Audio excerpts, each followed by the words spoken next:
Olá, hoje no Alesp Cidadania nós vamos conhecer o trabalho do coletivo de Axé Quebra Coco. Para essa conversa eu recebo Fernando Macedo, que é presidente do coletivo. Seja muito bem-vindo. Muito obrigado. Que agradeço. Também temos aqui Ruth Gonzaga, que é vice-presidente do coletivo. Seja bem-vinda. Obrigada. Bom, para começar, me conta então o que é o coletivo, o trabalho que ele realiza. Coletivo de Axé Quebra Coco. Começo de conversa é muita coisa. A gente faz música, a gente faz dança, mas a gente também conta história e canta também história. De tudo um pouco, de culinária, de ancestralidade. E o coletivo de Axé, ele promove rodas de coco, né? Algumas pessoas conhecem como samba de coco também, mas é uma roda brincante. A gente faz a roda para dançar, cantar, brincar e festejar. O que é roda de coco? O coco é um estilo musical? Ou não? Quer falar Isso. O coco, ele se originou, né, lá do norte, nordeste, né, do nosso Brasil, né? São a manifestação, né, cultural de dois povos, né, que são o povo, né, o negro, que foram escravizados, e os indígenas, né? Então, o negro trouxe a pisada, né, que tem uma pisada bastante marcante, e o indígena trouxe a batida, a maraca, né? Então, assim, que marcou bastante essas duas junções juntas, né? É uma junção, né, na verdade. E assim, o coco, ele tem o seu ritmo próprio, sua dança própria, instrumento próprio também, né? O coco é alegre, existem vários estilos de coco, né? Existe coco de roda, coco de mesa, coco festejo, né? E o coco juremado, que é o que nós fazemos.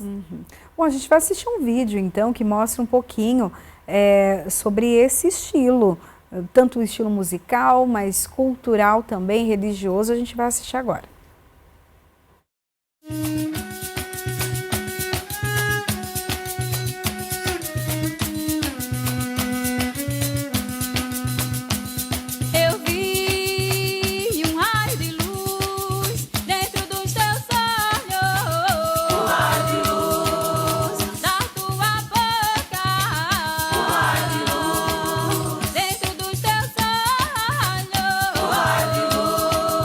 Da tua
Fernando, quando foi criado esse coletivo e qual foi a ideia de criá-lo? O coletivo ele foi idealizado lá em 2019, né? Somos um grupo jovem. E ele foi oficializado em 2022, né? 2022, quando a gente decide levar a brincadeira a sério também, né? Então, lá em 2019 a gente começa um estudo, e aí isso vem do nosso culto de Jurema. Nós somos de uma comunidade religiosa, né, de matriz afro-indígena, Terreiro do Candeeiro, como chama a nossa casa, onde a gente toca Umbanda e também a Jurema. A Jurema é um culto pouco difundido aqui no Sudeste, é mais popular no Nordeste e Norte do país. E a Jurema, se a gente for se questionar qual a primeira espiritualidade sistematizada no Brasil, ou melhor dizendo, no continente, seria a Jurema, que ela já está com os povos indígenas, os povos originários, né, muito antes dos outros povos chegarem. E esse culto é um culto que trabalha com muitas ervas, com a ancestralidade também, o culto de ancestral, com a dança, a música. Então, esse ritmo que a gente chama de coco, né, essa pisada que faz esse som também do coco quebrando, esse ritmo que a gente chama do coco, ele é tocado também dentro do terreiro de Jurema, né? E aí, em momentos de festividade ou de celebração, como um casamento, ou para comemorar o nascimento de uma criança, enfim, qualquer tipo de comemoração, né, que vai ser celebrada pela comunidade, se pede para tocar um coco, ou puxar um coco, como a gente fala, né? Como a nossa casa toca a Jurema, né, que vem do norte, nordeste do país, a gente traz também o ritmo, né? E aí o terreiro, que também é um terreiro jovem, precisava ainda estabelecer essa musicalidade dentro da casa para as nossas festas. Então a gente se junta e fala, e aí, vamos fazer um coco? Bora! E aí começa então os estudos, as parcerias, começa a sistematizar a nossa brincadeira. Como que foi o teu interesse até para participar? Você já fazia parte aí da tua vida e houve o convite? Me conta. Então, eu conheço o coco, já tem uns 6 anos que eu faço parte do coco, né? Que eu piso coco, que eu canto coco, e assim, eu amo. E entrei, né, conheci o terreiro do Candeeiro, né? E aí foi o convite do pai Nando da gente se juntar e formarmos o coletivo Quebra-Coco de Axé, nesse coco aqui que é maravilhoso. E estamos aqui. Isso tem uns 6 anos mais ou menos que eu conheço o coco. Mas tem outras pessoas que conheceram há pouco tempo. Isso. Sim. Não é como você disse, não é algo muito comum aqui no Sudeste. Não.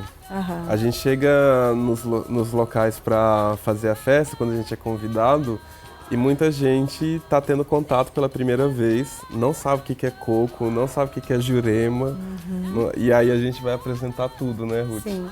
Então, uma das coisas que eu mais gosto no nosso grupo, no coco, na verdade, né, em qualquer lugar do país, é que nessa dança de roda, a interação entre as pessoas é muito íntima.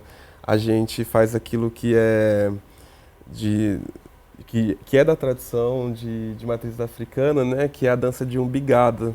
A gente toca o umbigo uns com os outros no meio da roda, né? Acho que no vídeo mostrou um pouquinho assim, esse momento das pessoas interagindo na roda. E isso é uma das coisas que as pessoas mais gostam quando vê o grupo tocando. É uma oportunidade das pessoas interagirem, de ter o toque físico, que pra gente é tão importante, a umbigada, que a gente fala aqui, através do abraço, né? A umbigada representa um abraço. Então, através do abraço, a gente está trocando energia, a gente está trocando uma força de bem, né? E aí tudo isso é muito novo, assim, para muita gente, onde a gente vai andando ali em Campinas, né? A gente é um grupo de Campinas. A gente ainda não saiu da cidade, né? Não. Para tocar em outra cidade, né? Campinas já é imensa, então às vezes se confunde um pouco, mas aonde a gente vai acaba sendo novidade para muitas pessoas. A Ruth comentou que faz 6 anos, né, que ela faz um coco, mas ela era de outro grupo antes, né? Era um grupo menor, com outra dinâmica também, né? Sim. E com essa proposta do quebra-coco é a primeira, né, é a primeira, Ruth? sim.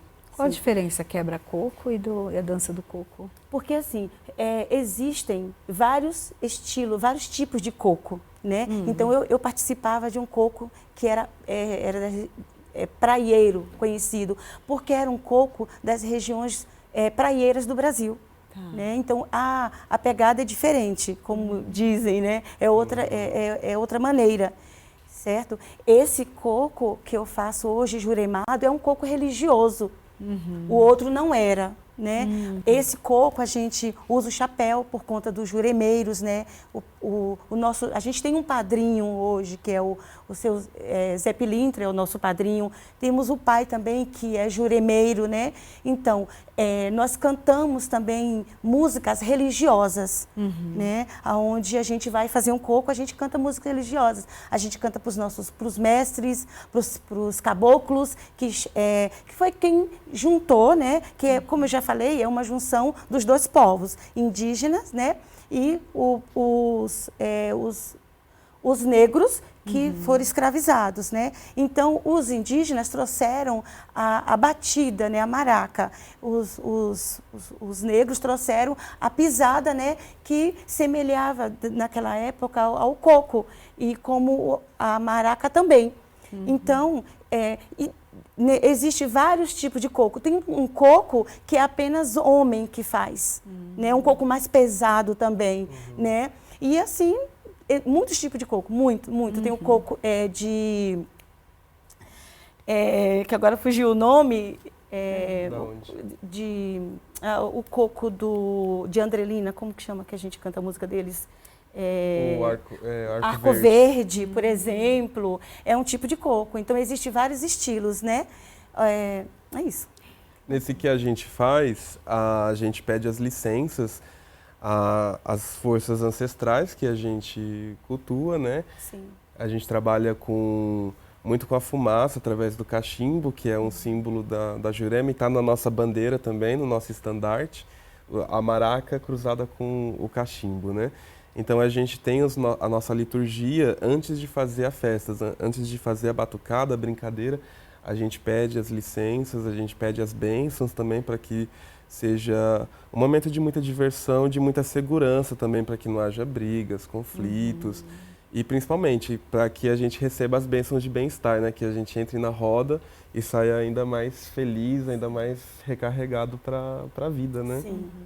Até para a gente deixar bem claro para quem está em casa, entender essa questão, por exemplo, vocês falam, ele é jurameiro. Juremeiro. Juremeiro. Isso. O que significa isso? Já deu para entender que está ligado à questão indígena, mas o que é exatamente? É uma religião, é um estilo musical?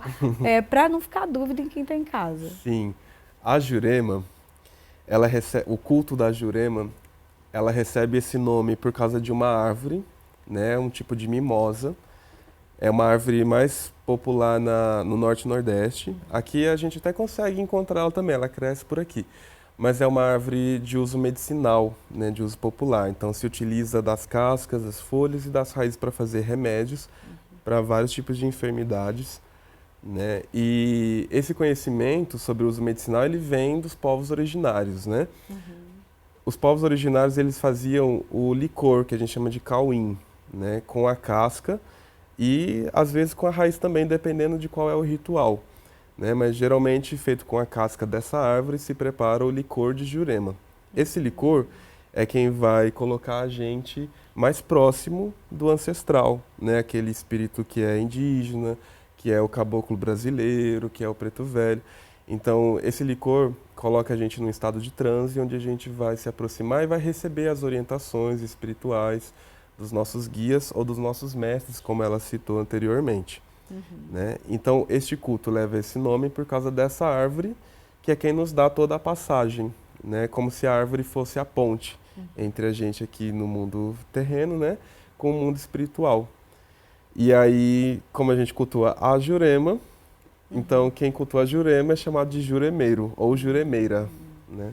Agora ficou bem claro, bem explicado. E você disse que é novo aqui assim, não que seja novo no Sudeste, mas poucas pessoas conhecem aqui no Sudeste. Como chegou para você? Como que chegou essa cultura, essa nova prática? Ou isso para você também já era antigo?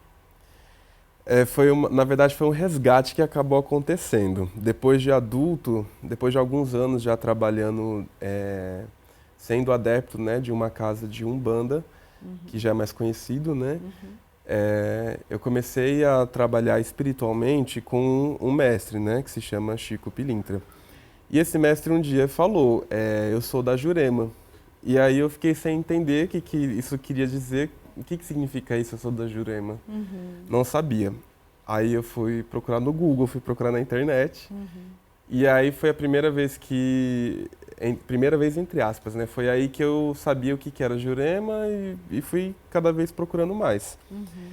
Aí eu fui comentar com as minhas tias-avós, né? Que é quem me criou. Eu já sabia que elas também eram desse mesmo caminho espiritual.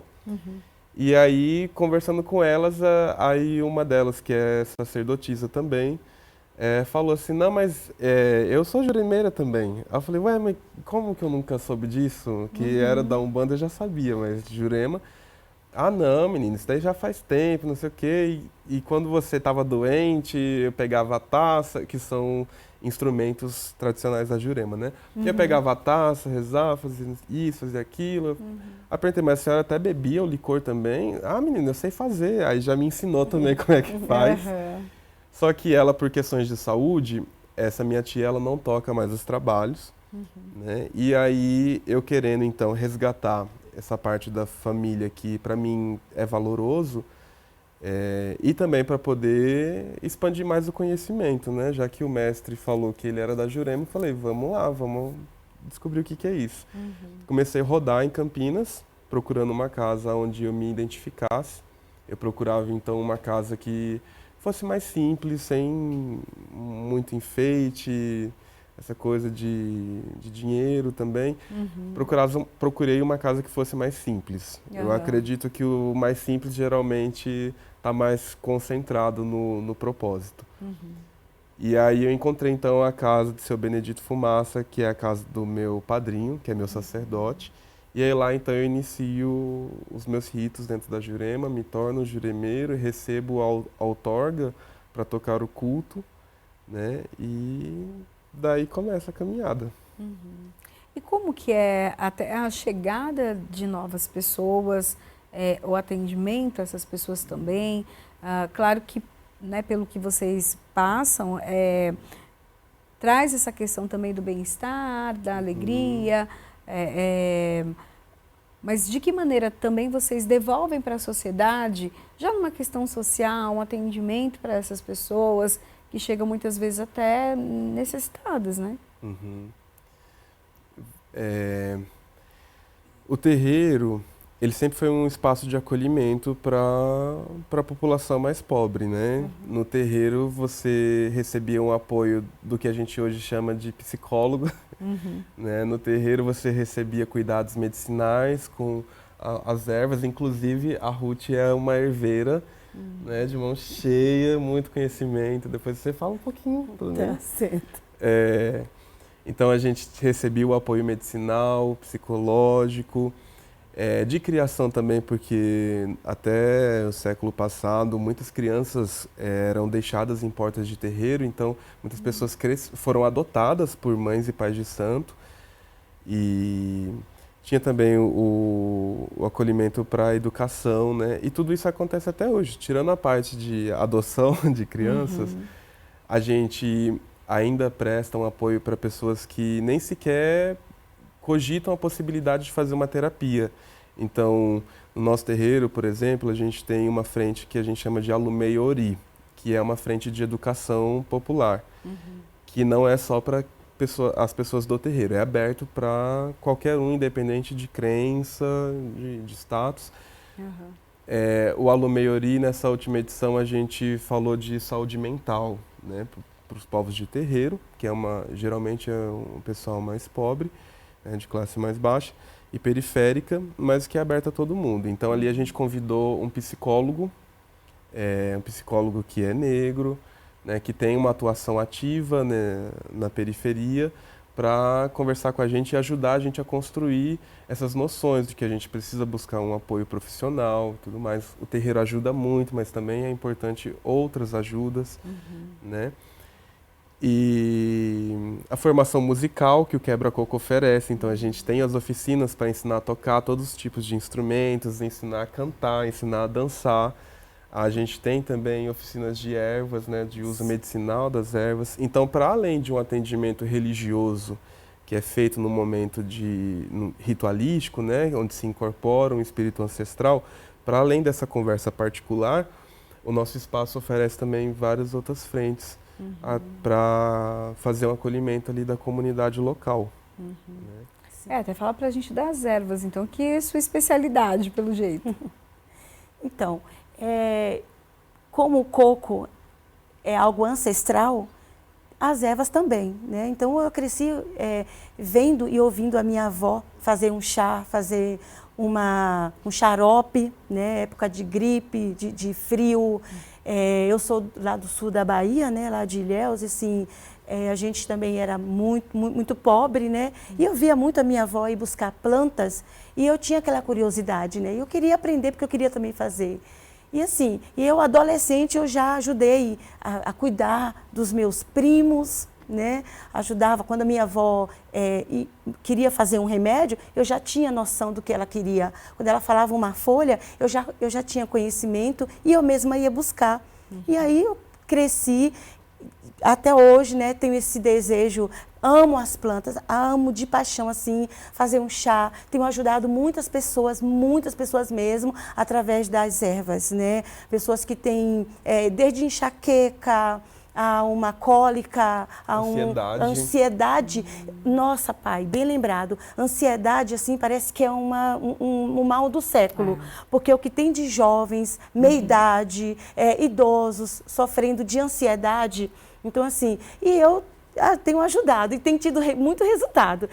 E é gratificante quando você ensina algo para uma pessoa, né? Um chá, faço um xarope que eu dou, e a pessoa diz assim, nossa, dona Ruth, olha como me ajudou. Eu estava assim, estava assado, né? Não estava bem, tomei remédio aí, não estava resolvendo, e o seu chá me ajudou, o xarope resolveu, uma pomada, porque eu faço pomadinhas também, né? Então, assim, tudo à base, tudo natural, tudo com plantas, óleos vegetais, né? As manteigas vegetais que está aí também, né? E assim, tem ajudado muita gente, principalmente os povos que vivem em vulnerabilidade social, né? Esse é o meu desejo de ajudar essas pessoas, né?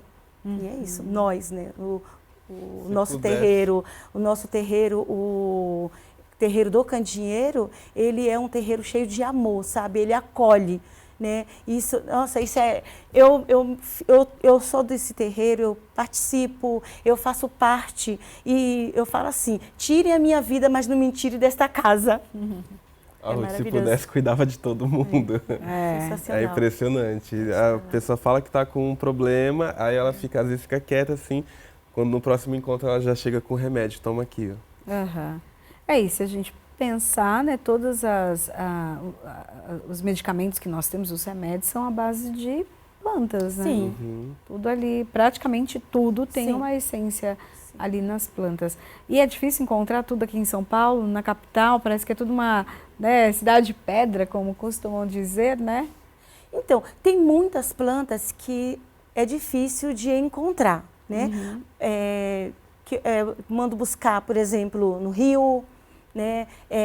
Na Bahia, né? Tem plantas que quando se chega lá na Bahia, devido ao solo também, né? A contaminação, entendeu? Então tem que ver bem aonde colhe, para quê? Porque o intuito é sarar, é ajudar, melhorar a qualidade de vida da pessoa, né? E não trazer outras consequências, né? Então tem que ver bem onde é colhido, sabe? Como é manuseado, sabe? E é isso, mas tem planta bastante difícil aqui de encontrar. E daí essas ervas, pomadas, elas são gratuitas? Vocês fazem a distribuição ou tem algum custo, um custo solidário ali? Desculpa. Imagina, pode falar.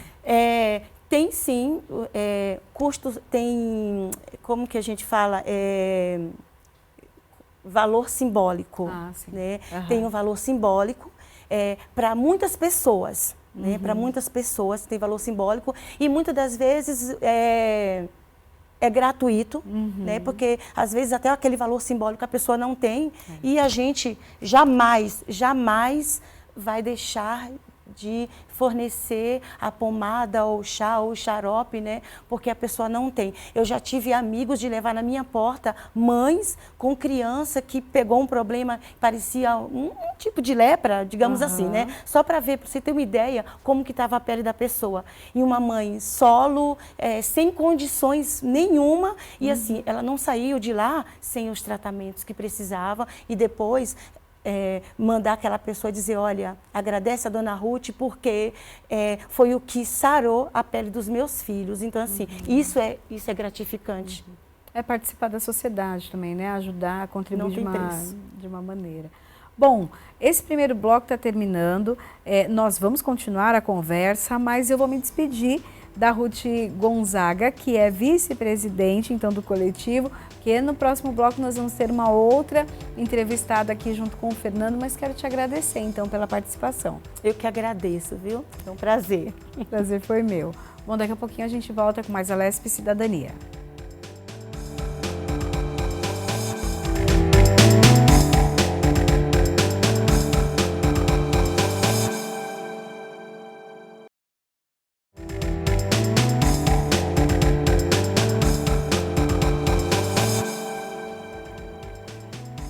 De volta com a Alesp Cidadania, hoje nós estamos conhecendo um pouco mais o trabalho do coletivo Axé Quebra Coco.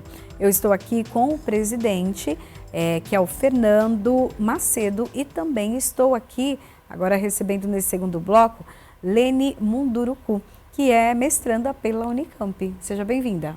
Muito obrigada, é um prazer estar aqui novamente.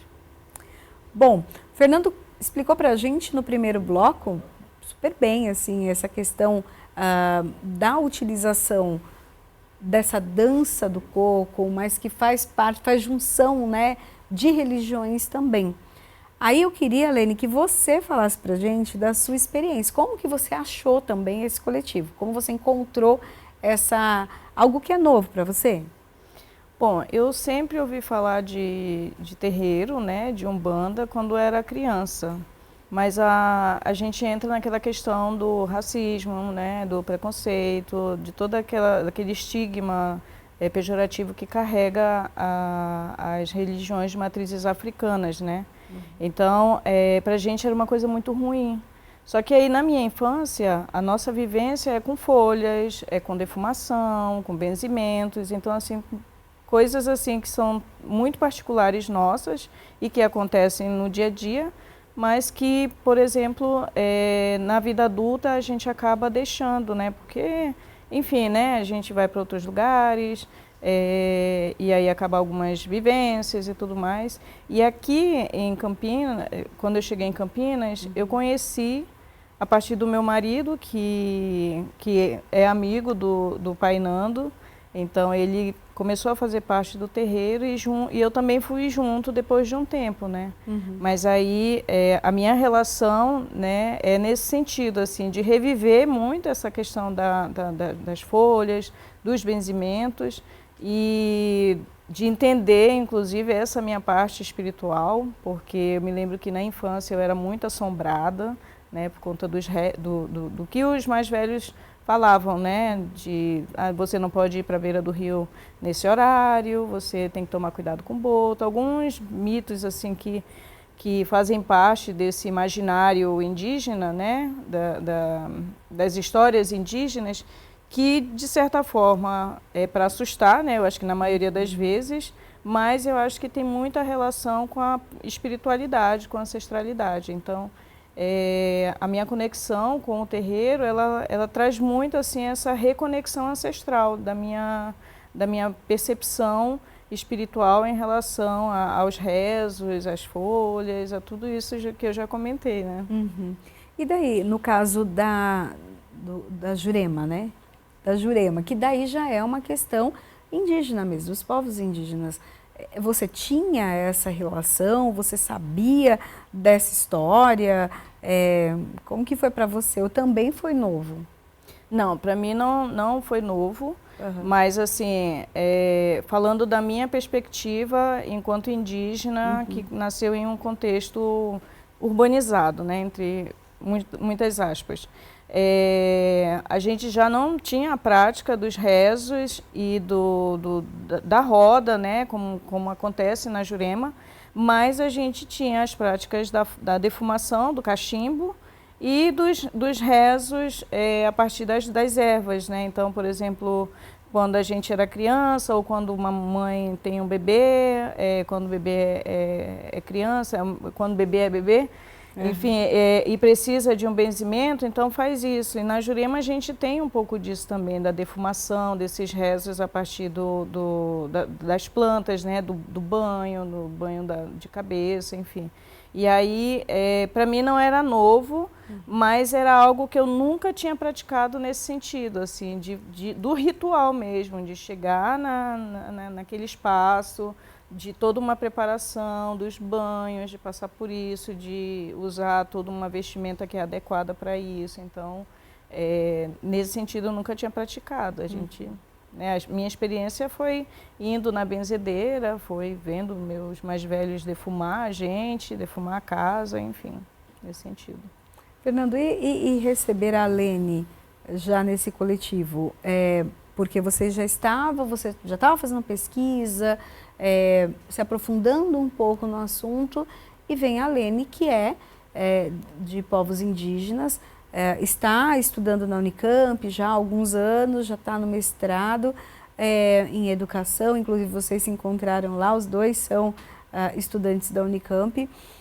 Como que foi? Acrescentou até trazer essa vivência, a vivência que talvez de uma certa maneira fosse um pouco distante da sua?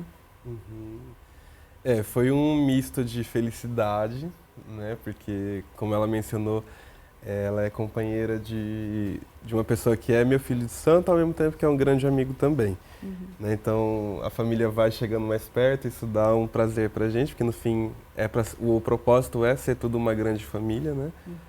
E o misto foi dessa alegria com um pouquinho de medo, assim, de falar, e agora? Será que a gente está fazendo certo mesmo, a parte que compete aos indígenas? Né? E quando eu falo a gente, eu falo sobre Umbanda também. Né? Porque há uma exotificação, né? um fetiche, um imaginário assim muito distorcido a respeito dos povos originários. Eu, desde o início, dentro do terreiro que eu pisei, falo isso com muita tranquilidade e orgulho também, desde o início eu sempre fui bastante crítico a essa representação que é feita até hoje dentro da maioria das casas de axé, né? Então, um exemplo bem prático que a gente até falou disso naquela frente de educação popular, que a gente chama de Alumeia, sobre a representatividade dos povos indígenas dentro dos terreiros. E aí, através da Lene, eu começo a conhecer um pouco mais a Arami, que é uma outra grande amiga nossa também, que tem uma atuação super especial lá em Campinas. E aí eu convido essa amiga Arami para vir conversar com a gente nesse espaço de conhecimento, de educação. E aí a minha primeira proposta é falar assim, como que é para você perguntar, na verdade, né? Como que é para você, Arami, o uso ver pessoas que não são indígenas utilizando o cocá ou penacho, como algumas pessoas falam, na cabeça, dentro do terreiro, né? Fala que está incorporado num espírito ancestral e de repente está com esse símbolo, né? E como que é para você isso? Eu particularmente já sabia que tem vários símbolos diferentes, dependendo da pessoa, da posição social que se tem dentro da aldeia e tudo mais, mas eu sei que muita gente não sabe disso.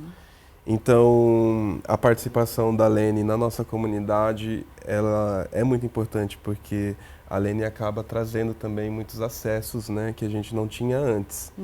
E isso enriquece bastante em todo o sentido cultural, né, de informação, também de culinária, né? Que a gente tem as comidinhas lá gostosas, as histórias, então a gente fala sobre os encantados também, só enriquece. E aí, não posso deixar de falar, a Lene enriquece ainda mais a nossa comunidade com os filhos dela, né? Que os filhos estão no terreiro também. E um dos meus maiores xodós, assim, né? Minha maior paixão, talvez, assim, dentro do terreiro, junto com a Ruth, é o Fernando, né? O Feco, que a gente chama carinhosamente, que é o filho, um dos meninos mais novos do terreiro, que é filho da Lene, é uma criança munduruku. E ele é o nosso Ogan, é o tocador de tambor, tanto no quebra-coco, como no terreiro também. Foi o que apareceu no vídeo ou não? É o que aparece tocando no vídeo. Tá. É uma das minhas maiores paixões. Helene, até essa questão que o Fernando traz é muito importante, que eu já entrevistei algumas pessoas originárias dos povos indígenas e que falam dessa, às vezes, uma banalização de quem não conhece, de coisas que para vocês são muito importantes. Então, por exemplo, né, esse adereço que você tem na cabeça, algumas pessoas acabam utilizando de uma outra maneira que acaba até ofendendo a vocês. Trazer essa conexão, que para vocês é sagrado, com o que é sagrado para os povos afro, né, também, e que tem a religião que é afro, como que é essa junção? Me conta um pouco, porque são coisas, os dois têm características muito fortes e muito representativas. Como que é? Bom, eu acredito assim que inicialmente essa junção é o brasileiro. Acho que primeiro de tudo é o brasileiro. E é claro, né, a gente vive num contexto onde, como o pai falou, né, são as informações distorcidas. Então, assim, o indígena, por exemplo, quando lida com alguém usando o nosso cocá, um cocá que é da nossa tradição, a gente minimamente espera que essa pessoa entenda por que está usando um cocá, por que está usando uma pena, um colar de sementes, porque isso para nós tem o seu significado. Então, assim, ainda que não é um adereço de enfeite somente, né? É uma coisa que tem uma representação simbólica, para muitos de nós é um resgate, né? Poder estar num lugar e usar seu cocá, que é o seu chapéu, é o chapéu do juremeiro, né? É o turbante da mulher negra. Então, assim, eu acho que toda essa simbolização, eu, por exemplo, não tenho problema nenhum com pessoas que usem, desde que entendam por que estão usando, né? E, além disso, assim, eu acho que o principal de tudo é a gente ensinar.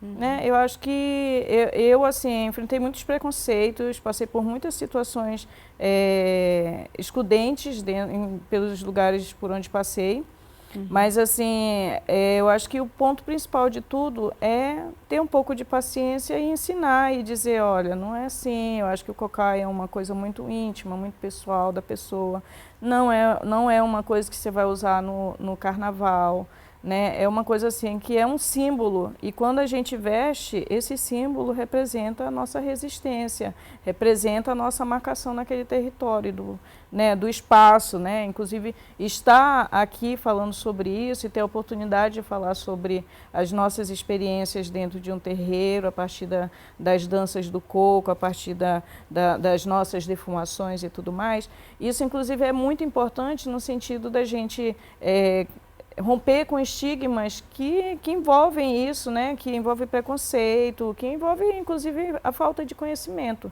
Então, assim, quando a gente conhece, a gente respeita. E tem algum tipo de choque ou em alguma situação há um certo conflito? Porque são duas, na verdade, acaba sendo uma religião, mas com duas características, né? Que tem um histórico, que tem um povo forte, são povos muito fortes. Tem em algum momento? Porque daí quando junta ou não, acaba que na religião mistura tudo. Não. Me conta. Não, foi um fortalecimento muito especial um ao outro, né? E, assim, o que a gente sabe é que os africanos escravizados aqui no início do Brasil, né? Muitos conseguiam fugiam para o mato, né? Alguns eram sacerdotes, tinham conhecimentos espirituais da sua terra natal. E aí, imagine que você está saindo de um continente e aí você chega em outro continente onde você não conhece nenhuma planta, você não sabe o que é venenoso, o que é medicinal, e tem alguém ali que sabe, alguém que conhece, que está ali há muito mais tempo, né? E aí, de repente, nesse cenário, né, do encontro do preto com o indígena, ambos estão sendo perseguidos pela mesma figura, né? Temos um inimigo em comum, nós temos um perseguidor em comum, né? E aí o preto vê que o indígena também está sendo escravizado pela mesma figura, também está sendo escravizado. Então, se juntam as forças, se complementam os conhecimentos de medicinas, de rezos, de música, e aí dessa junção musical surge o coco, né, como a Ruth explicou, da maraca e o tambor, né? Então a gente junta a maraca, por exemplo, da Lene, né, dos A maraca indígenas. A maraca é aquele instrumento, né, que faz um som de chocalho, né, que tem um uso religioso e espiritual também muito forte, além do uso musical, né? E aí junta então a maraca do indígena, o cachimbo para abrir os caminhos, com o tambor do povo preto, né? E vai surgindo esse casamento, né, que resulta no nosso samba de coco, roda de coco. Então, eu não conheço histórias de conflitos, pelo contrário, eu só aprendi que foi um encontro de muita potência, assim, fortaleceu muito um ao outro. Acho que até hoje fortalece, é o que a gente tem feito, né, na nossa casa. Quais os impactos assim que você viu para a tua vida depois de fazer parte, então, lá do coletivo? Eu acho que eu me tornei uma pessoa mais compreensiva, um pouco mais tranquila, porque em casa o pessoal sempre fala que eu sou muito brava, né? Mas eu tenho os meus motivos, né? Então agora eu entendo assim, eu entendo a mim mesma, nesse sentido espiritual, consigo entender o que houve comigo na infância, porque eu sempre fui muito assombrada. Então hoje, por exemplo, e os assombros, eles, né, por exemplo, para mim, eles não tinham nenhum significado. Para mim era só medo de alguma coisa que eu tinha. Hoje não, hoje eu sei que eles estão ali, que os encantados estão à nossa volta, né? Então, assim, acho que é importante falar, né, que nessa relação da Jurema, os encantados, eles são diferentes dos orixás, né? Porque os encantados dentro dos povos indígenas são vivos, né? Então ele está na representação de uma árvore, de um pássaro, de um animal, né? Da água. Então, assim, a forma como eles se manifestam para a gente é muito linda. Então, isso para mim tem sido muito importante, assim. Eu fico muito feliz porque quando eu estou no desespero, não só, né, mas para agradecer também. Aí eu chego lá, vou lá, bato a minha cabeça para o meu caboclo, vou lá, chamo os meus ancestrais. E a minha mãe, ela faleceu recentemente, né? E antes, ela veio do Amazonas para fazer um tratamento contra o câncer. E aí nisso, ela disse assim, não quero saber disso, não quero saber de terreiro, isso antes de eu chegar em casa, não quero saber de macumba, não quero saber de nada. Aí eu disse, tá bom, mãe, só venha. Minha mãe faleceu, ela ficou, acho que aproximadamente 6 meses convivendo com a gente, e ela faleceu entendendo a si mesma, se reconectando com suas raízes também, né? Porque isso não é uma coisa que acontece comigo, e que tem, por exemplo, 40 anos. Acontece há muito tempo essa questão do apagamento das identidades indígenas, dessa aculturação e deixar os seus costumes, suas tradições. Então, isso vem de muito antes da minha bisavó, né? Então, assim, minha mãe também estava dentro desse contexto. E quando um pouco antes dela falecer, ela se apegou também, né? Pelos os motivos eu não sei, mas foi muito lindo assim ver ela se reconectando também com o chão, com as ervas, com a defumação. Ela pedia para o meu filho, o Fernando ele tem 11 anos, então ela pedia para ele fazer um rezo. E isso para mim é muito simbólico, é muito importante, porque quando eu era criança, ela me levava para ser rezada, para ser benzida, né? E aí de repente o processo se inverte, ela na idade que estava, na situação em que estava, pedindo para uma criança de 11 anos rezá-la.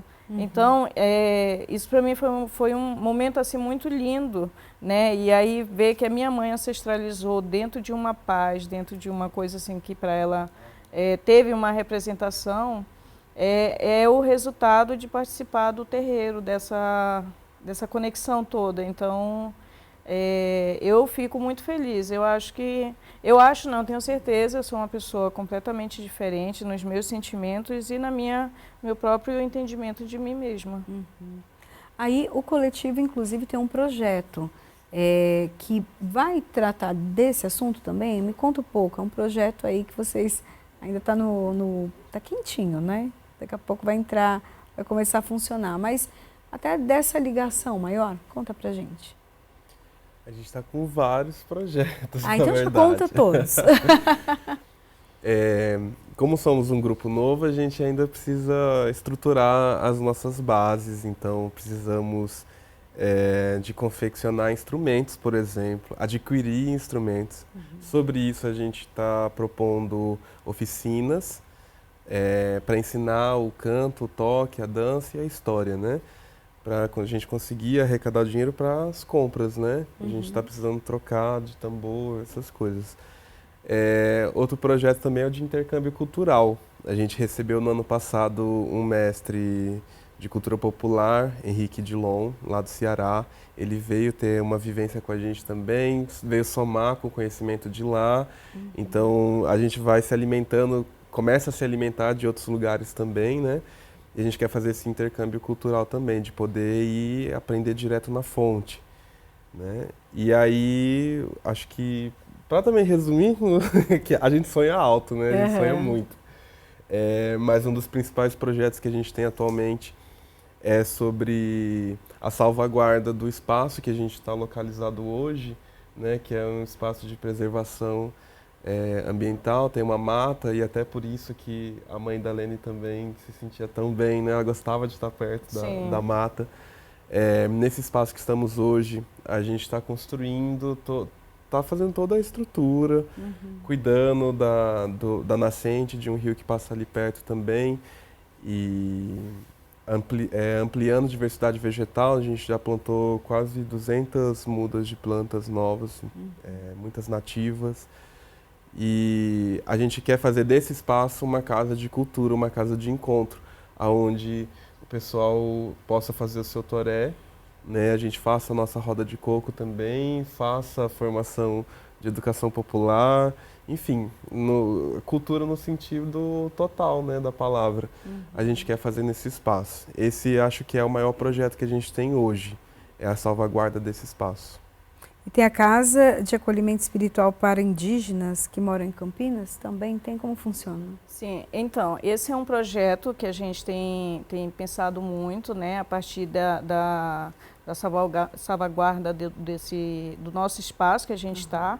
Então, assim, Campinas tem crescido muito, né, na relação na questão de indígenas em contexto urbano, por conta da universidade, né.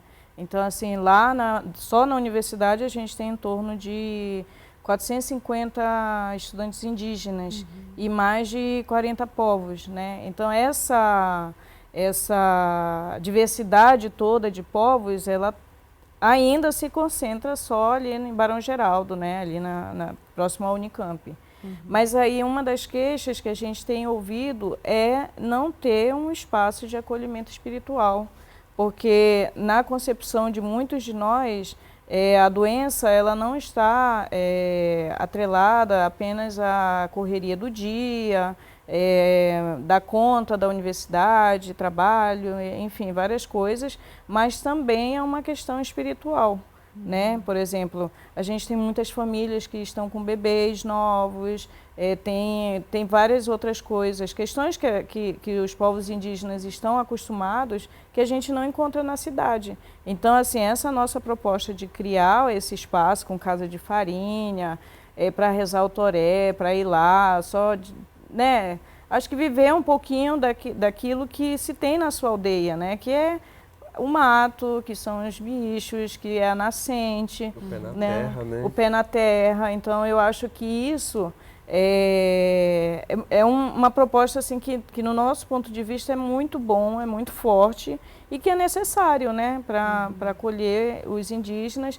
E também não só isso, mas continuar essa socialização que é tão importante, né, que é a constituição da identidade brasileira, né, do brasileiro, que é a junção dos indígenas com os povos africanos, né.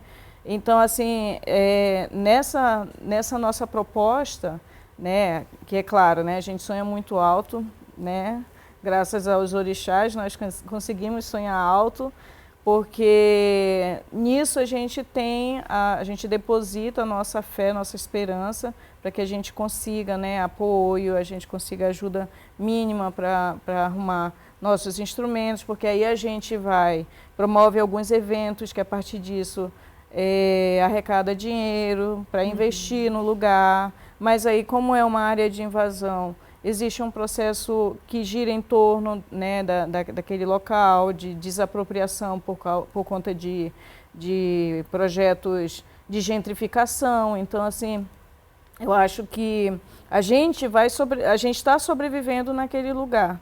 Então, assim, se querem remover as pessoas de lá, inclusive a gente, para preservar o espaço, a gente já está fazendo isso, né? A gente está cuidando das nascentes, a gente já mandou fazer análise de água, né? Da água das nascentes. Estamos revitalizando o espaço, colocando novas árvores, apesar de que tem um pasto do lado e o gado sempre vai e come, a gente planta de novo, vai lá, come, a gente planta novamente. Então, assim, é um lugar que a gente tem trabalhado nessa forma, porque a gente acredita nisso, né, pai? Sim. A gente acredita nessa construção e que agora eu acho que faz bem sonhar alto, né? Faz bem. Ali onde a gente está é um corredor ecológico, né? Dentro da nossa comunidade a gente tem cerca de 7 biólogos, incluindo eu. Tem cerca de 7 biólogos trabalhando nisso. A gente está começando a estudar a rota de pássaros, que é uma coisa muito, muito importante para todo mundo, né? Porque os pássaros é quem vão fazer a distribuição de sementes e garantir que a gente continue tendo verde, né? Então, a gente já faz esse trabalho. A gente quer poder fazer mais, com mais tranquilidade, né? Sim. Bom, nosso tempo terminou, né? Quero agradecer a participação e poder também conhecer um pouco mais do trabalho de vocês. Agradeço, então, ao Fernando Macedo, que é o presidente do coletivo Axé Quebra Coco. Muito obrigada. Eu que agradeço pela oportunidade. Obrigada. Também agradeço a Lene Munduruku, que é mestranda pela Unicamp e também praticante, né? Obrigada. Fica o convite para vocês irem lá, conhecer o nosso espaço, né? Que eu acho que conhecer é importante. Tem algumas redes sociais ou algum e-mail para conhecerem, terem um endereço também? Sim, tem o bloco.quebracoco, que ele é voltado só para a parte do coco de roda, né? A batucada, a dança. E tem também o Terreiro do Candeeiro, que é esse espaço cultural, né? onde vai estar todas as atividades que a gente promove, vão estar descritas lá. Ótimo, obrigada. O Alesp Cidadania fica por aqui, a gente se encontra na programação da Rede Alesp. Até o próximo programa. Tchau, tchau.